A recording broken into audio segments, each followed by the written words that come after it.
A Igreja Católica sempre cuidou da vida, dos desenvolvimentos humanos, protegeu e cuidou de seus bens sacros e dos lugares. Nesse ano de 2025, a campanha da fraternidade nos chamou a atenção para a ecologia integral. E também nesse ano de 2025, houve um manifesto chamado Ecologia Integral, uma narrativa para enfrentar a crise socioambiental planetária, por meio da fé cristã como força transformadora. Essa foi uma importante publicação pela Comissão para a Ecologia Integral e Mineração da CNBB, da Conferência Nacional dos Bispos do Brasil, que nos foi ofertada como um documento expressivo, fundamentado na Laudato Si do Papa Francisco, que fala da nossa casa comum, do cuidado que devemos ter. Aborda aspectos espirituais, sociais e pastorais, para que possamos nos posicionar com o nosso sim junto à vida, à justiça e à natureza, ao povo e ao nosso planeta Terra, em resistência à crise consequente do capitalismo global. O Manifesto dos Bispos do Brasil, Ecologia Integral, apresenta em seu texto 4 tópicos. Primeiro, por uma narrativa cristã libertadora. Para enfrentar essas contradições neoliberais, a Comissão de Ecologia Integral e Mineração defende uma narrativa cristã libertadora, apoiando as pessoas e grupos resistentes em defesa da casa comum. Onde há pessoas resistentes que defendem a casa comum, a Igreja estará sempre em seu apoio. É necessário denunciar e resistir ao modelo econômico fundamentado no processo pelo qual elementos da natureza, como florestas, água, biodiversidade, clima, passam a ser tratados como ativos financeiros, ou seja, como instrumentos de investimento, lucro e especulação nos mercados financeiros. E descarta, exclui ou ignora tudo aquilo ou todos aqueles que não se encaixam nesse critério. Não se pode admitir as explorações sem limites, irresponsáveis. Nós sabemos muito bem e acompanhamos as barragens rompidas, as vidas que foram ceifadas. Lembramos disso. Segundo ponto do documento Ecologia Integral: o corpo ferido e ressuscitado de Cristo presente em toda a criação. Diz o texto: um Deus que tudo criou é também o Deus que se fez pequenino, que se encarnou, que andou no meio de nós, que não teve medo e nem vergonha de se aproximar dos pobres, doentes, prostitutas, publicanos e pecadores. Veio para chamar os doentes, não os saudáveis. João diz que ele é o alfa, o ômega, o princípio e o fim de tudo o que existe. Então essa terra é marcada por ele, está marcada por ele. Quando ressuscita, leva um pouco desse planeta consigo até a eternidade. Ele nos precede no reino definitivo, de modo que defender a ecologia integral é matéria constitutiva da fé cristã. Nós somos verdadeiros cristãos? Se somos, nós defendemos a ecologia integral. Número 3 desse documento. O que entendemos por ecologia integral? A ecologia integral compreende que no mundo criado tudo está interligado. O Papa Francisco insistiu muito nisso. Tudo está interligado. O único caminho possível para a vida é a fraternidade humana entre todas as criaturas, que implica a defesa da biodiversidade. Fora dela, não há salvação para a humanidade, nem para a vida na Terra. Ela expressa a dinâmica com a qual o Criador tudo cria. Quarto ponto desse documento: consequências socioambientais e pastorais. Sabemos que o modelo extrativista neoliberal tem vários empreendimentos que devastam a natureza. Os mais conhecidos são a mineração, o agronegócio e todo o vasto campo de exploração energética. No entanto, a Comissão de Ecologia Integral agrega em seu nome a mineração por alguns motivos importantes. Primeiro, pela histórica trajetória minerária que acontece no Brasil e na América Latina desde a chegada dos europeus nessas terras. Mineração. Não vamos deixar de falar de onde nós estamos aqui, onde nós temos aqui os nossos pés.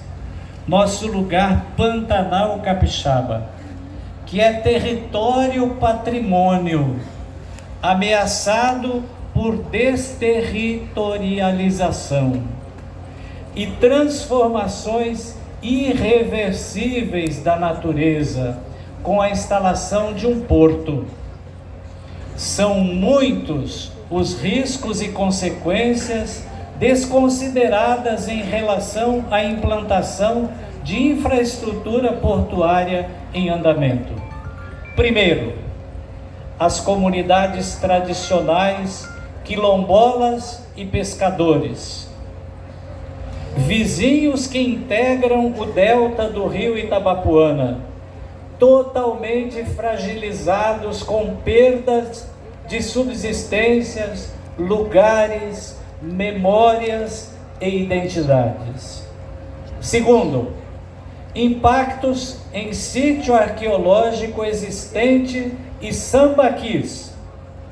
Os sambaquis são importantes sítios arqueológicos que revelam detalhes sobre a vida e a cultura dos povos originários que habitam o litoral brasileiro, ajudando a entender suas adaptações ao ambiente e suas práticas sociais. Terceiro, impactos ambientais, perdas de espécies endêmicas. O que são espécies endêmicas?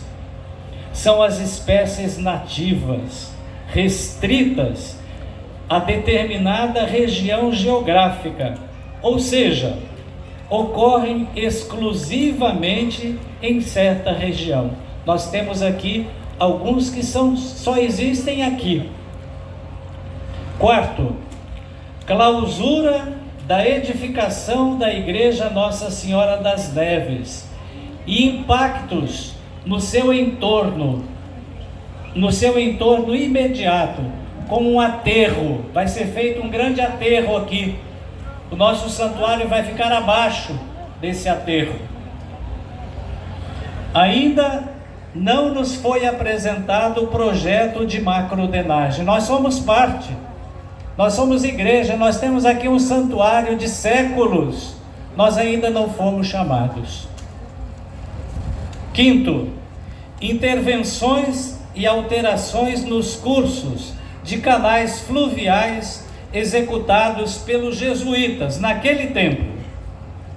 Sexto, movimentação de terra em macroescala, ou seja, um volume muito grande, com danos irreversíveis ao ecossistema marinho, na restinga e fluvial, entre muitos outros impactos ainda não dados a conhecer com profundidade pelos responsáveis pelo empreendimento portuário e autoridades. Precisamos nos unir em uma só voz e exigirmos que os direitos humanos e proteções legais se cumpram em totalidade às pessoas, patrimônios e ao meio ambiente. Estou terminando. Na última sexta-feira foi veiculada, talvez muitos acompanharam pela televisão ou rádio, a notícia sobre o porto de Maricá, no Rio de Janeiro, que fica no norte fluminense, próximo a nós.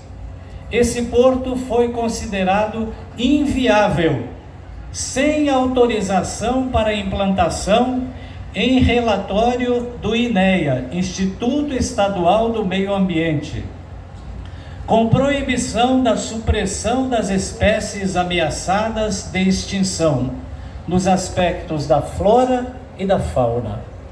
E pelo Ministério Público Federal foi considerada a insuficiência do estudo de análise de risco, em situação similar ao pretenso porto que se movimenta na implantação em nosso solo sul capixaba. Rezamos para o discernimento e os cuidados pela vida, para que o discernimento e os cuidados pela vida possam ser mais relevantes que vontades pessoais, políticas e financeiras, em um falso desenvolvimento às custas da vida em sua totalidade. Recentemente, para ser mais preciso,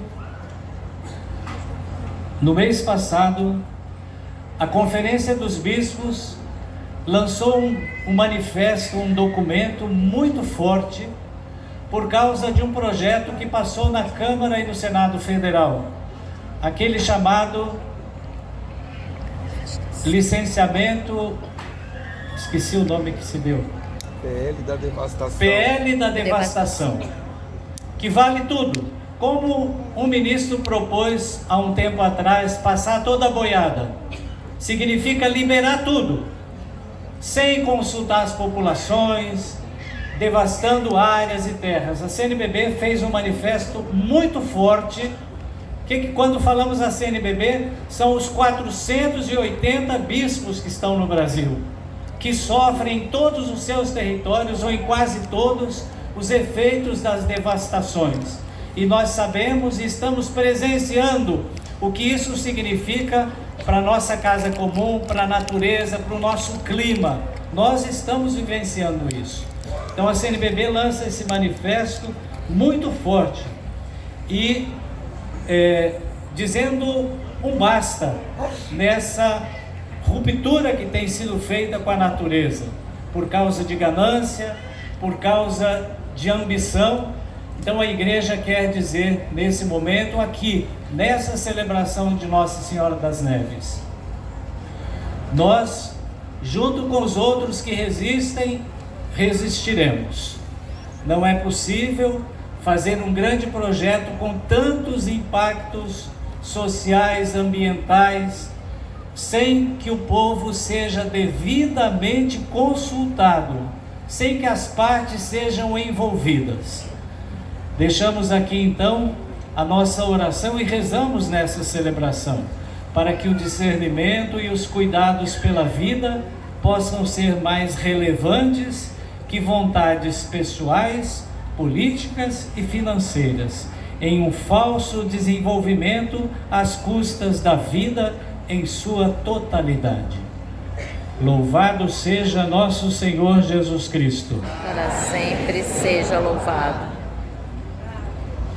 Fiquemos de pé.